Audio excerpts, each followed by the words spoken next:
밤이 깊었습니다. 부엌의 작은 창 너머로 달빛이 스며들고 식탁 위 낡은 스탠드만이 희미한 불빛을 들이우네요. 저는 뜨거운 보리차를 한 잔 따르고는 익숙하게 낡은 가계부를 펼쳤습니다. 짙은 남색 표지에 세월의 흔적이 고스란히 묻어나는 30년 세월이 고스란히 담긴 저희 보물이지요. 올해도 이렇게 알뜰하게 살았네. 혼잣말이 절로 나왔습니다. 볼펜으로 빼곡히 채워진 칸칸을 따라 제 손가락이 움직였습니다. 외벌이 남편의 월급 봉투를 받아 이 집 살림을 꾸려온 지 어언 30년, 매달 꼼꼼히 수입과 지출을 기록하고 푼돈이라도 아끼기 위해 노력했던 지난 세월이 주마등처럼 스쳐갔습니다. 아이의 학원비, 남편의 양복값, 제 한 달 용돈 10만 원까지. 이 가계부 속에는 저희 가족의 희로애락이 고스란히 담겨 있었습니다. 남들이 뭐라 해도 저는 제 삶의 후회가 없었습니다. 어찌 보면 지루하게 흘러간 시간들이었지만 이 가계부만큼은 제가 얼마나 성실하게 가족을 위해 살아왔는지를 증명해 주었으니까요. 이제 명예퇴직만 하면 우리도 한숨 돌리겠지. 곧 남편의 명예퇴직을 앞두고 있었습니다. 딸아이는 번듯한 회사에 다니며 저희에게는 효도를 하고 있었고 남편은 평생 단 한 번도 저를 속이거나 실망시킨 적 없는 성실한 가장이었습니다. 젊은 시절 꿈꿨던 플로리스트의 길을 포기하고 전업주부의 삶을 택했지만 저는 한 번도 제 선택을 후회한 적이 없었습니다. 남편이 있었기에 가능한 일이었지요. 남편은 늘 제게 말했었지요.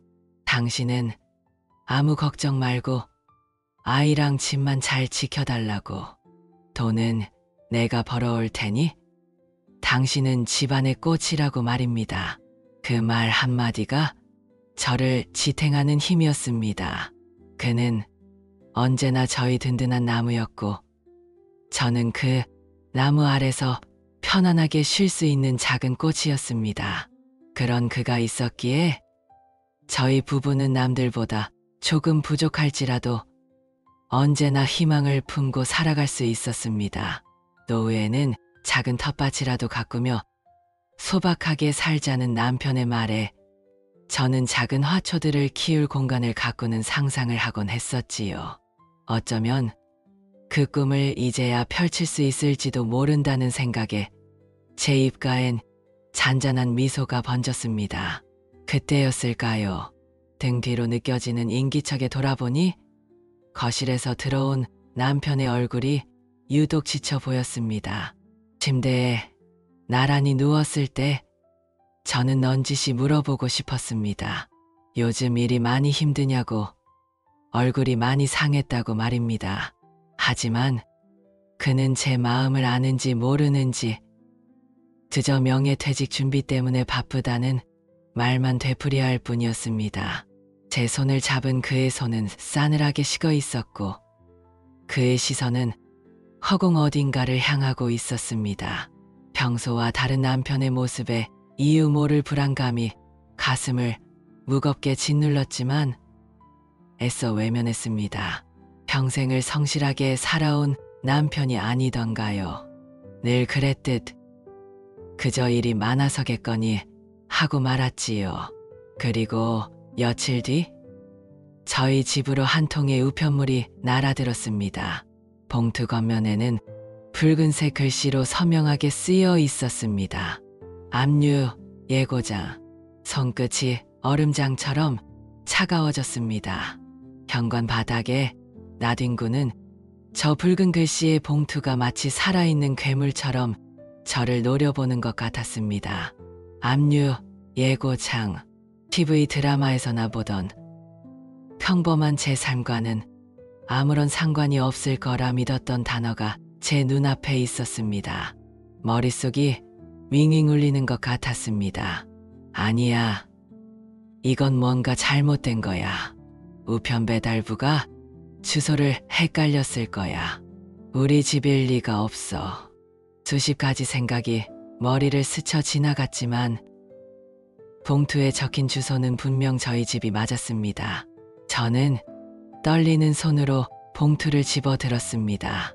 종이 한 장이 어찌나 무거운지 마치 돌덩이를 든 것만 같았습니다. 거실로 들어서는 제 발걸음은 천근만근이었고 평생을 보금자리라 믿었던 집안의 공기는 한순간에 차갑고 낯설게 변해버렸습니다. 남편은 소파에 앉아 멍하니 TV를 보고 있었습니다. 그의 옆모습은 어딘지 모르게 위태로워 보였습니다. 저는 아무 말 없이 그저 소리 나지 않게 다가가 그의 앞에 그 붉은 봉투를 내려놓았습니다. 쇠붙이가 부딪히는 듯한 소리가 제 머릿속에서 울렸습니다. 남편의 시선이 천천히 봉투로 향했습니다. 그리고 그 순간 저는 보았습니다. 그의 얼굴에서 핏기가 사라지고 동공이 공포에 질려 흔들리는 것을, 그의 어깨가 파르르 떨리며 무너져 내리는 것을. 그는 변명하지 않았습니다. 차라리 화를 내거나 뭔가 오해라고 소리라도 쳤다면 제 마음이 덜 무너졌을까요? 그는 그저 고개를 떨구었습니다. 한참의 침묵 끝에 갈라진 목소리로 힘겹게 입을 열었습니다. 그의 말은 제 귀에 직접 들리는 것이 아니라 제 머릿속에서 그의 목소리를 빌려 재구성되는 것 같았습니다. 그가 동생 성민의 사업 빚보증을 서줬다고 했습니다. 이번이 정말 마지막 기회라고, 꼭 성공해서 형님께 은혜를 갚겠다고 애원하는 동생을 차마 외면할 수 없었다고 했습니다. 평생을 성실하게 살아온 남편이었습니다. 술 한 잔을 마셔도 늘 제게 먼저 알렸고 월급날이면 월급 봉투를 통째로 제게 가져다 주던 사람이었습니다. 그런 그가 제게 이런 비밀을 만들었다는 사실이 믿기지 않았습니다. 빚보증, 그 세 글자가 제 심장을 날카롭게 후벼 팠습니다. 주변에서 그놈의 보증 때문에 집안이 풍비박산 났다는 이야기를 들을 때마다 남편과 저는 함께 혀를 차며 말했었습니다. 우리는 절대 저런 어리석은 짓은 하지 말자고. 분노가 치밀어 올랐습니다. 어떻게 상의도 없이? 평생 우리가 함께 모은 재산인데, 당신 혼자만의 것이 아닌데 어떻게 그런 엄청난 일을 저지를 수 있느냐고 소리치고 싶었습니다. 제 입술이 몇 번이고 달싹였지만 차마 말이 나오지 않았습니다. 제 앞에 앉은 남편은 제가 알던 그 든든한 가장의 모습이 아니었습니다. 그는 그저 겁에 질려 어쩔 줄 모르는 길 잃은 아이 같았습니다. 결국 그의 어깨가 무너져 내렸습니다. 평생 단 한 번도 제 앞에서 눈물을 보인 적 없던 남편이었습니다. 아버지가 돌아가셨을 때도, 회사에서 힘든 일이 있었을 때도 그는 묵묵히 모든 것을 감내하던 사람이었습니다. 그런 그의 어깨가 아이처럼 들썩이기 시작했습니다. 소리 없는 울음이 그의 등을 적시고 있었습니다. 그 모습을 보는 순간 제 안에서 들끓던 분노가 거짓말처럼 사그라들었습니다. 참 이상하지요. 배신감에 몸서리치면서도 그의 눈물이 제 가슴을 더 아프게 했습니다. 저 울음 속에는 얼마나 많은 고민과 두려움이 담겨 있었을까요? 동생을 외면할 수 없었던 그의 착한 마음, 그리고 아내인 저에게 차마 사실을 말하지 못했던 그 기나긴 밤들의 고통이 고스란히 느껴지는 듯 했습니다. 저는 그의 등을 가만히 쓸어주었습니다. 그래, 오죽했으면 그랬을까. 평생을 가족을 위해 헌신해온 사람이니 이번 한 번은 실수일 거야. 그에게도 숨 쉴 구멍이 필요했을 거야. 저는 스스로를 그렇게 다독였습니다. 이것은 분명 처음이자 마지막 실수일 것이라고. 이 시련만 함께 넘으면 우리는 다시 예전처럼 돌아갈 수 있을 것이라고. 그렇게 믿고 싶었습니다. 그날 밤 우리는 아무 말 없이 서로를 안고 잠이 들었습니다. 하지만 위태로운 평화였습니다. 며칠 뒤 저는 빚의 규모를 정확히 알아야겠다는 생각에 남편의 서재로 들어갔습니다. 보증 관련 서류를 찾기 위해서였습니다. 평소 남편의 공간이라 잘 들어가지 않던 서재는 먼지가 뽀얗게 쌓여 있었습니다. 책장을 한 칸 한 칸 살피던 제 손끝에 낡은 책들 뒤에 숨겨진 딱딱한 무언가가 만져졌습니다. 조심스럽게 꺼내보니 그것은 손때 묻은 낡은 통장이었습니다. 제가 한 번도 본 적 없는 낯선 은행의 이름이 적힌 통장이었습니다. 심장이 다시 쿵 하고 바닥으로 떨어지는 기분이었습니다. 설마 하는 마음에 떨리는 손으로 통장을 펼쳤습니다.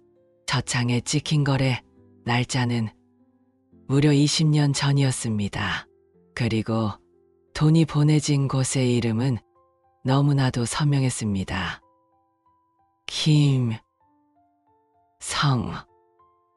김성민 시동생의 이름이었습니다. 그리고 그 아래로 또 다른 이름들이 보였습니다. 신우이 그리고 시어머니 끝없이 이어진 입금 내역을 보는 순간 저는 깨달았습니다.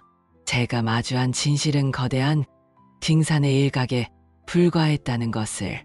그리고 제가 용서하려 했던 남편의 눈물은 결코 처음이자 마지막 실수에 대한 것이 아니었음을. 그것은 시작에 불과했습니다. 시간이 얼마나 흘렀을까요? 저는 남편의 서재, 그 차가운 바닥에 주저앉은 채로 꼼짝도 할 수 없었습니다. 손에 들린 낡은 통장은 천근만근의 무게로 저를 짓눌렀습니다. 한 장, 한 장, 페이지를 넘길 때마다 제 숨이 멎는 것 같았습니다. 20년, 제가 이 집 대문을 넘어와 낯선 시댁의 며느리가 되고 아이의 엄마가 되고 그리고 주름진 중년의 아내가 되기까지의 모든 세월이 그 안에 담겨 있었습니다. 아니, 담겨 있는 것은 저희 세월이 아니었습니다. 그것은 철저히 남편과 그의 가족들만의 역사였습니다. 시동생의 첫 사업 자금부터 시작해서 몇 년 뒤 그가 사업을 말아먹고 다시 일으키기 위한 돈, 신우이가 결혼할 때 보태준 혼수 비용, 명절마다 두둑하게 챙겨보낸 시어머니의 용돈, 심지어는 조카들의 대학 등록금까지. 제 기억이 닿지 않는 까마득한 과거부터 바로 몇 달 전까지 그들의 모든 크고 작은 대소사는 남편의 이 비밀 통장을 거쳐 갔습니다. 머릿속에서 제가 매일 밤써 내려갔던 낡은 가계부의 내용들이 제멋대로 떠올라 이 통장의 기록들과 겹쳐졌습니다. 제가 딸 아이의 피아노 학원을 끊어야 했을 때 남편은 신우이의 딸에게 최신형 컴퓨터를 사주었습니다. 저희 집 낡은 소파의 찢어진 부분을 천으로 덧대 기우던 그 주에 그는 시어머니 댁의 소파를 최고급 가죽 제품으로 바꿔드렸더군요. 제 생일은 그냥 넘어가는 날이 허다했지만 그의 형제들 생일에는 어김없이 두둑한 현금이 송금되었습니다. 아, 그랬구나. 그래서였구나. 시댁 식구들이 저를 볼 때마다 짓던 그 미묘한 미소의 의미를 이제야 알 것 같았습니다. 제가 아끼고 아껴서 모은 돈이 결국은 자신들의 주머니로 들어오고 있다는 것을 그들은 모두 알고 있었던 겁니다. 그들에게 저는 가족이 아니었습니다. 그저 자기 아들, 자기 형의 돈을 관리하는 금고지기에 불과했던 겁니다. 그리고 그 사실을 저 혼자만 까맣게 모르고 30년을 살아왔던 것이지요. 저는 통장을 들고 거실로 나갔습니다. 밤늦게 들어온 남편은 제 앞에 놓인 통장을 보고는 모든 것을 체념한 표정이었습니다. 저는 물었습니다. 제 목소리가 제 것 같지 않았습니다. 이게 다 뭐냐고, 왜 그랬냐고. 그의 대답은 제 마지막 남은 희망마저 산산조각 냈습니다. 그는 용서를 빌지 않았습니다. 오히려 담담하게 말했습니다. 장남으로서 어쩔 수 없었다고. 가난한 집안을 일으키기 위해 평생 고생하신 부모님과 자신만 믿고 의지하는 동생들을 외면할 수 없었다고 했습니다. 그것이 자신의 의무이자 도리였다고. 그 말을 듣는 순간 저는 깨달았습니다. 이 사람의 마음속에서 우리 가족과 그의 가족은 철저히 분리되어 있었다는 것을, 그리고 저는 단 한 번도 그의 우선순위가 되어본 적이 없었다는 것을. 그날 이후 저는 유령처럼 집안을 떠돌았습니다. 남편이 말을 걸어도 대답하지 않았습니다. 그가 차려준 밥상에는 손도 대지 않았습니다. 같은 공간에서 숨을 쉬고 같은 침대에서 잠이 들었지만 우리 사이에는 보이지 않는 거대한 벽이 세워져 있었습니다. 30년을 함께 꾸려온 이 집의 모든 물건들이 저를 비웃는 것 같았습니다. 우리가 함께 웃으며 찍었던 결혼사진 속에 제 얼굴이 너무나도 어리석어 보여 견딜 수가 없었습니다. 저는 철저히 혼자였습니다. 이 집에서, 그의 인생에서 저는 완벽한 이방인이었습니다. 며칠을 울었는지 모릅니다. 눈물이 말라 더 이상 흐르지 않을 때쯤 저는 텅 빈 눈으로 창밖을 바라보았습니다. 어둠이 짙게 깔린 밤하늘, 저 하늘 아래 기댈 곳 하나 없는 제 신세가 처량하기 그지없었습니다. 이대로 무너질 것인가? 이 기나긴 거짓말의 희생자로 남아 평생을 한탄하며 살아갈 것인가? 그때였습니다. 창문에 비친 제 얼굴이 보였습니다. 눈물에 퉁퉁 붓고 절망에 일그러진 초라한 중년의 여자. 하지만 그 텅 빈 눈동자 속에서 아주 작고 희미한 불씨 같은 것이 타오르기 시작했습니다. 그것은 분노였습니다. 그리고 억울함이었습니다. 내 인생이, 나의 30년 세월이 이렇게 끝날 수는 없다는 처절한 외침이었습니다. 눈물이 멎었습니다. 그 자리에 차갑고 단단한 무언가가 제 마음속에 자리 잡기 시작했습니다. 그래, 이 집에서 나는 이방인이었다. 하지만 더 이상 속수무책으로 당하는 금고지기로 살지는 않으리라. 나의 몫을, 내가 흘린 피와 땀의 대가를 되찾아야겠다. 이 무너진 믿음의 탑찬의 속에서 오직 나 자신만을 위해 다시 일어서야겠다. 그것은 저희 30년 결혼 생활에 대한 사망 선고이자 박은주라는 이름의 한 여자로서 내리는 새로운 삶에 대한 결심이었습니다. 며칠을 시체처럼 지냈는지 모르겠습니다. 남편이라는 남자는 제 눈치를 보며 젖을 맴돌았지만 그의 모든 행동은 그저 위선으로 보일 뿐이었습니다. 저는 그가 건네는 물 한 잔조차 받지 않았습니다. 이 거대한 배신 앞에서 제가 할 수 있는 것은 아무것도 없는 듯 했습니다. 연로하신 친정 부모님께 이 끔찍한 사실을 말씀드려 걱정을 끼쳐드릴 수는 없었고 가까운 친구들에게조차 차마 입이 떨어지지 않았습니다. 30년간의 결혼 생활이 실패작이었노라고, 남편의 소득을 시댁에 고스란히 갖다 바친 어리석은 아내였노라고 고백하는 것은 제 자신을 부정하는 일이었으니까요. 그렇게 캄캄한 동굴 속에 갇혀있던 제게 문득 한 사람의 얼굴이 떠올랐습니다. 무뚝뚝하고 1년에 몇 번 얼굴 보기도 힘든 제 남동생 진수였습니다. 저보다 5살 어린 동생은 작은 인테리어 회사를 운영하며 제 앞가림은 꼭 부러지게 하는 아이였습니다. 하지만 늘 바쁘고 무심해 보였기에 과연 내 속 이야기를 들어줄까 망설여졌습니다. 하지만 이대로는 죽을 것만 같았습니다. 지푸라기라도 잡는 심정으로 저는 낡은 통장을 품에 숨긴 채 동생의 작은 사무실로 향했습니다. 퇴근 시간이 훌쩍 지난 사무실에서 혼자 도면을 들여다보던 동생은 예고 없이 찾아온 저를 보고는 꽤나 놀란 눈치였습니다. 저는 아무 말 없이 동생 앞에 그 비밀 통장을 내려놓았습니다. 통장을 말없이 넘겨보던 동생의 표정이 점점 굳어져 갔습니다. 처음에는 의아함이, 다음에는 황당함이, 그리고 마지막에는 이글거리는 분노가 그의 얼굴에 서렸습니다. 모든 내용을 확인한 동생은 한동안 아무 말이 없었습니다. 그 무거운 침묵이 저를 더 비참하게 만들었습니다. 혹시나 동생마저 저를 어리석었다고 책망하면 어쩌나 가슴이 조마조마했습니다. 하지만 한참 만에 입을 연 동생의 목소리는 제 예상을 완전히 벗어났습니다. 그의 목소리는 낮고 날카롭게 제 혼란을 갈랐습니다.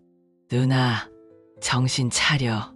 그 한마디에 얼어붙어 있던 제 심장이 쿵 하고 내려앉는 것 같았습니다. 이건 가족이 아니야. 사람 몸에 붙어 피 빨아먹는 기생충이지. 매형은 숙주고, 그리고 누나는 그 기생충들이 먹고 살 양분을 평생 대준 사람이야. 언제까지 그렇게 살 건데. 동생의 직설적인 말이 아프게 박혔지만 이상하게도 눈물이 나지 않았습니다. 오히려 안개가 걷히는 것처럼 머리가 맑아지는 기분이었습니다. 누군가 내 편인 사람이 이 모든 상황이 잘못되었다고 처음으로 똑똑히 말해주고 있었습니다. 동생은 곧장 컴퓨터를 켜고 무언가를 검색하기 시작했습니다. 그리고는 제게 앞으로 해야 할 일들을 차분하지만 단호하게 알려주었습니다. 남편 명의로 된 모든 금융기록을 조회하고 부동산 등기부등본을 확인하고 그리고 이혼 전문 변호사를 만나 상담이라도 받아보라고. 그의 말은 감상에 젖어 있던 저를 현실로 끌어냈습니다. 그래, 울고만 있을 때가 아니었다. 이제는 싸워야 할 때였다. 그날 이후 저는 동생의 도움을 받아 남편 몰래 움직이기 시작했습니다. 남편이 출근하고 나면 저는 동생이 알려준 대로 서류들을 떼어보고 은행을 돌아다녔습니다. 진실에 다가갈수록 분노는 커졌지만 동시에 제 안에 무언가가 단단해지는 것을 느꼈습니다. 그러던 어느 날 오후였습니다. 초인종이 요란하게 울렸습니다. 문을 열자 기름진 머리를 하고 불만 가득한 표정을 지은 시동생이 서 있었습니다. 그는 제대로 된 인사도 없이 형이 전화를 받지 않는다며 다짜고짜 돈 이야기를 꺼냈습니다. 이번에 정말 괜찮은 사업 아이템이 있는데 급하게 돈이 필요하다는 것이었습니다. 예전 같았으면 당황해서 남편에게 전화해보겠다며 쩔쩔맸을 저였지만 이제는 아니었습니다. 저는 싸늘한 눈으로 시동생을 올려다보았습니다. 그리고 제 입에서 저 자신도 놀랄 만큼 차갑고 단호한 목소리가 흘러나왔습니다. 이제 이 집에서 가져갈 돈 단 한 푼도 없습니다. 시동생의 얼굴이 순간 굳어졌습니다. 그는 제가 농담이라도 하는 줄 알았는지 헛웃음을 터뜨렸습니다. 형수님이 뭘 아느냐며? 이건 우리 형제간의 일이니 비키라고 말하며 집 안으로 들어서려 했습니다. 저는 한 발짝도 물러서지 않고 그의 앞을 막아섰습니다. 아주버님, 여긴 아주버님 댁이 아닙니다. 그리고 저는 더 이상 아주버님의 돈줄이 아니고요. 돌아가세요. 뭐요? 지금 이게 다 형수님 머리에서 나온 소리예요? 아주버님한테 못된 것만 배워가지고 그의 입에서 막말이 쏟아져 나왔습니다. 그는 제 어깨를 밀치고 집 안으로 들어오려 했습니다. 바로 그 순간 저는 품에서 조용히 휴대폰을 꺼내 들었습니다. 그리고 110이 세 글자를 화면에 띄워 그의 눈앞에 보여주었습니다. 한 발짝만 더 들어오시면 주거침입으로 바로 신고하겠습니다. 제 눈에는 더 이상 두려움이 없었습니다. 시동생은 제 기세에 눌려 잠시 주춤하더니 분하다는 듯 욕설을 내뱉고는 결국 등을 돌려 가버렸습니다. 쿵 하고 문을 닫고 돌아서는 순간 제 다리가 후들거렸습니다. 하지만 그것은 공포 때문이 아니었습니다. 제 힘으로, 제 목소리로 부당한 요구를 처음으로 막아냈다는 사실에 온몸이 떨렸던 겁니다. 저는 거실 테이블 위에 펼쳐놓은 서류들을 내려다보았습니다. 그것은 더 이상 저희 비참한 과거를 증명하는 증거물이 아니었습니다. 그것은 제가 앞으로 싸워나갈 전쟁의 무기였습니다. 저는 더 이상 눈물 흘리는 피해자가 아니었습니다. 밤이 깊었습니다. 온 집안이 잠든 시간, 저는 부엌 식탁에 앉아 있었습니다. 제 앞에는 두 권의 책이 놓여 있었습니다. 하나는 30년 제 삶의 무게가 고스란히 담긴 낡고 두꺼운 저희 가계부, 그리고 다른 하나는 그 30년의 세월을 비웃듯 제 앞에 펼쳐진 남편의 얄팍한 비밀 통장이었습니다. 저는 형광펜을 꺼내 들었습니다. 이제 마지막 퍼즐 조각을 맞출 시간이었습니다. 저는 가계부의 첫 장부터 넘기기 시작했습니다. 1995년 4월, 가톨이 지난 딸 아이가 폐렴으로 병원에 입원했던 그 해 봄이었습니다. 병원비가 모자라 저는 결혼 예물로 받았던 금반지를 팔았습니다. 가계부에는 떨리는 글씨로 딸아이 병원비, 금반지 판돈으로 충당이라고 적혀 있었습니다. 제 눈은 남편의 통장으로 향했습니다. 바로 그 주, 남편은 시동생에게 사업 초기 자금이라는 명목으로 제 금반지 값의 몇 배나 되는 돈을 송금했더군요. 아픈 딸의 손을 잡고 밤새 간호하던 제 등 뒤에서 남편은 자신의 동생을 위해 아내의 마지막 자존심이었던 금반지를 팔아넘긴 셈이었습니다. 손이 부들부들 떨려왔습니다. 저는 이를 악물고 다음 장을 넘겼습니다.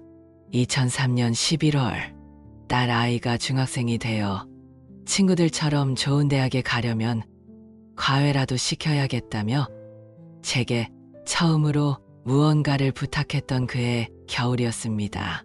넉넉지 않은 살림에 과외비가 부담되었지만 딸의 기를 죽일 수는 없었습니다. 저는 10년 넘게 붓고 있던 갯돈을 깨서 딸 아이의 책상 위에 봉투를 올려놓았습니다. 엄마가 주는 선물이야. 열심히 해. 가계부에는 딸 과외비 만기 갯돈으로 해결이라고 적혀 있었습니다. 그리고 바로 그 달 남편의 통장에서는 시누이 명품 가방 구입이라는 이름으로 제가 깬 갯돈보다 더 큰 돈이 빠져나갔습니다. 딸 아이의 미래를 위해 제 노후 자금의 일부를 포기했던 그 순간에 제 남편은 자신의 여동생이 들고 다닐 명품 가백을 사주고 있었던 겁니다. 숨이 턱 막혔습니다. 배신감이라는 말로는 부족했습니다. 제 인생 전체가 거대한 사기극의 일부가 된 기분이었습니다. 페이지를 넘길수록 저의 희생과 그의 배신은 더욱 선명하게 모습을 드러냈습니다. 2010년 7월, 낡은 차가 비 오는 날 고속도로에서 멈춰서는 아찔한 경험을 한 뒤 남편에게 이제는 우리도 차를 바꿔야 하지 않겠냐고 조심스럽게 물었습니다. 남편은 회사가 어렵다며 조금만 더 참자고 저를 다독였습니다. 저는 그 말을 믿고 위험을 감수하며 낡은 차를 몰고 다녔습니다. 가계부에는 자동차 수리비 항목만이 크게 자리 잡고 있었습니다. 그런데 바로 그 무렵 남편은 번듯한 직장도 없던 시동생에게 품위유지비가 필요하다는 이유로 최신형 외제차 할부금을 매달 꼬박꼬박 내주고 있었습니다. 2018년 3월 제 환갑이었습니다. 변변한 여행 한번 못 가본 것이 마음에 걸렸는지 딸 아이가 돈을 모아 제주도 비행기 표를 끊어주었습니다. 하지만 시어머니가 갑자기 허리가 아프다며 드러누셨고 남편은 제게 여행을 다음으로 미루면 안 되겠냐고 물었습니다. 저는 어쩔 수 없이 딸 아이에게 미안하다며 비행기 표를 취소해야 했습니다. 그런데 남편의 통장에는 바로 그 주말에 남편이 시댁 식구들 전부를 데리고 어머니 기력 회복이라는 명목으로 최고급 온천 여행을 다녀온 기록이 찍혀 있었습니다. 제 환갑 여행을 희생시킨 대가로 그의 가족들은 후이오식을 즐겼던 겁니다. 한 줄 한 줄 제 가계부의 모든 절약과 희생의 기록들은 남편 통장의 방탕한 지출 내역과 정확히 맞물려 돌아갔습니다. 제가 헌 옷을 수선해 입을 때 그는 신우에게 백화점 쇼핑을 시켜주었습니다. 제가 시장에서 1,000원, 2,000원을 깎으려 했을 때 그는 시동생의 술값을 계산해 주었습니다. 제가 아파서 병원에 가지 못하고 혼자 끙끙 앓던 날 그는 시어머니의 값비싼 영양제를 사들고 갔습니다. 가계부 위로 뜨거운 눈물이 뚝뚝 떨어졌습니다. 이것은 단순한 돈의 기록이 아니었습니다. 이것은 저희 청춘이었고 저희 믿음이었고 저희 사랑이었습니다. 제가 아끼고 희생했던 모든 순간들은 결국 남편과 그의 가족들의 욕심을 채우는데 쓰인 땔감에 불과했습니다. 30년의 세월이 잿더미처럼 무너져 내렸습니다. 그 잿더미 속에서 저는 더 이상 울고 있지 않았습니다. 제 안의 모든 눈물은 차가운 분노가 되어 심장 깊은 곳에서부터 얼어붙기 시작했습니다. 이 기나긴 사기극의 끝을 이제는 제 손으로 직접 맺어야 했습니다. 일요일 오후였습니다. 저는 시어머니와 시동생을 집으로 불렀습니다. 남편의 퇴직금 문제로 상의할 것이 있다는 핑계를 댔습니다. 얼마 뒤 두 사람은 당연히 자신들의 몫을 챙길 수 있으리라는 기대감에 부푼 얼굴로 나타났습니다. 남편은 사색이 된 채 제 옆에 앉아 있었지만 그들은 남편의 표정 따위는 아랑곳하지 않았습니다. 저는 거실 테이블 위에 30년 된 저희 가계부와 남편의 비밀 통장을 나란히 펼쳐놓았습니다. 시어머니와 시동생은 그것이 무엇인지 알아채는 데 시간이 좀 걸리는 듯 했습니다. 하지만 이내 시동생의 얼굴이 하얗게 질렸고 시어머니의 눈빛이 탐욕에서 당혹감으로 바뀌었습니다. 제가 먼저 입을 열었습니다. 제 목소리는 얼음장처럼 차가웠습니다. 저는 지난 30년간 제가 무엇을 아끼고 포기했는지, 그리고 바로 그 순간에 제 남편이 그들의 욕심을 채우기 위해 얼마의 돈을 빼돌렸는지를 날짜와 금액까지 정확하게 짚어가며 읽어 내려갔습니다. 거실의 공기는 얼어붙었습니다. 침묵을 깬 것은 시어머니였습니다. 그녀의 목소리에는 반성의 기미라고는 찾아볼 수 없었습니다. 그래서 그게 뭐 어쨌다는 거냐? 장남이 되어서 동생들 좀 챙기고 늙은 어미 좀 보살핀 게 그렇게 큰 죄야? 며느리가 돼서 그걸 다 일일이 따지고 드는 내가 더 이상한 거 아니냐. 시동생도 옆에서 거들었습니다. 형님이 알아서 준 돈을 가지고 왜 자기한테 난리냐며? 성수님이 살림을 깐깐하게 하니 형님이 오죽했으면 그랬겠냐는 말까지 내뱉었습니다. 바로 그 순간이었습니다. 제 옆에서 고개를 숙인 채 미동도 없던 남편이 갑자기 벌떡 일어섰습니다. 그리고는 평생 단 한 번도 들어본 적 없는 짐승의 울부짖음 같은 목소리로 절규했습니다. 어머니, 저희가 사람이었습니까? 은주 피 빨아먹고 산 거머리였지. 남편은 테이블 위에 있던 가계부와 통장을 바닥에 내동댕이 쳤습니다. 흩날리는 종이들 속에서 그가 오열하며 소리쳤습니다. 이 가계부 안 보여요? 은주가 자기 옷 한 벌 안 사 입고 자기 몸 아픈 거 참아가면서 아끼고 모은 돈이야.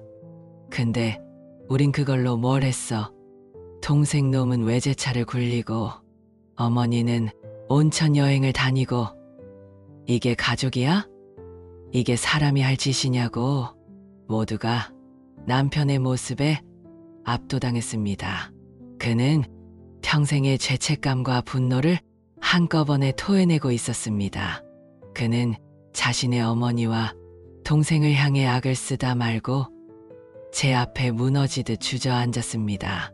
그의 시선이, 그의 절망이, 그의 진심이 처음으로 제게 와 닿았습니다.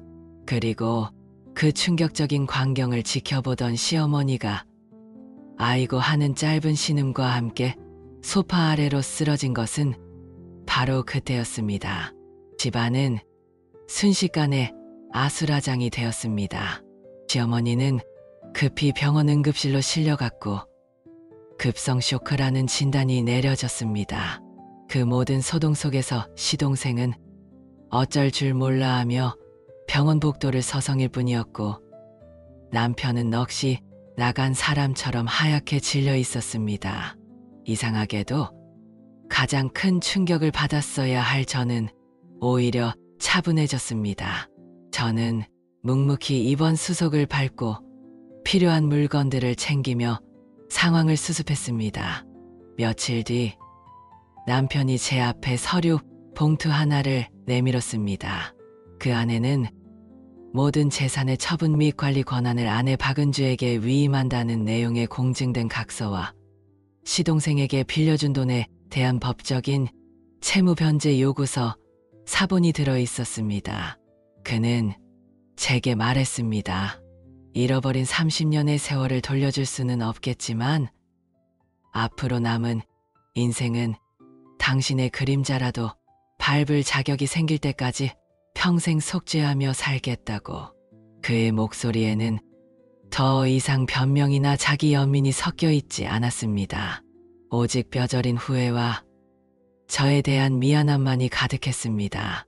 저는 며칠 만에 처음으로 병실에 계신 시어머니를 찾아갔습니다. 링거를 꽂은 채 희끗한 머리로 누워있는 시어머니는 예전에 그 기세등등하던 모습이 아니었습니다. 저를 보더니 그녀는 마른 손을 힘겹게 들어 제 손을 잡으려 했습니다. 저는 잠시 망설이다 가만히 그 손을 잡아주었습니다. 그녀의 눈가에서 뜨거운 눈물 한 방울이 흘러내렸습니다. 아가, 내가 다 잘못했다. 이 늙은이 욕심이 너를 너무 아프게 했구나. 그것은 제가 그녀에게서 30년 만에 처음으로 듣는 진심 어린 사과였습니다. 원망도 분노도 아니었습니다. 그저 한늙고 약해진 여자의 뒤늦은 후회 앞에서 제 마음을 꽁꽁 얼어붙게 했던 단단한 얼음벽에 아주 작은 균열이 생기는 것을 느꼈습니다. 용서는 아직 아니었습니다. 하지만 어쩌면 다시 시작할 수도 있겠다는 아주 작은 희망, 그것이었습니다. 1년이라는 시간이 흘렀습니다. 많은 것이 변했습니다. 저는 동네 어귀에 제 오랜 꿈이었던 작은 꽃집을 열었습니다. 은주의 뜨락이라는 간판을 제 손으로 직접 달던 날, 저는 정말 오랜만에 소리내어 웃었습니다. 남편은 명예퇴직을 하고 이제 저희 가장 헌신적인 직원이 되었습니다. 그는 매일 새벽 꽃시장에 나가 가장 싱싱한 꽃을 떼어오고 무거운 화분을 나르고 묵묵히 가게 구석을 청소합니다. 손님들은 인상 좋은 아저씨라며 그를 칭찬하지만 저는 알고 있습니다. 그의 모든 행동 하나하나가 저에게 보내는 길고 긴 사죄의 편지라는 것을. 시동생은 결국 하던 사업을 모두 정리하고 지방의 작은 공장에 취직했습니다. 그리고 매달 아주 적은 돈이지만 형수님께 빚 갚음이라는 제목으로 제게 돈을 보내오고 있습니다.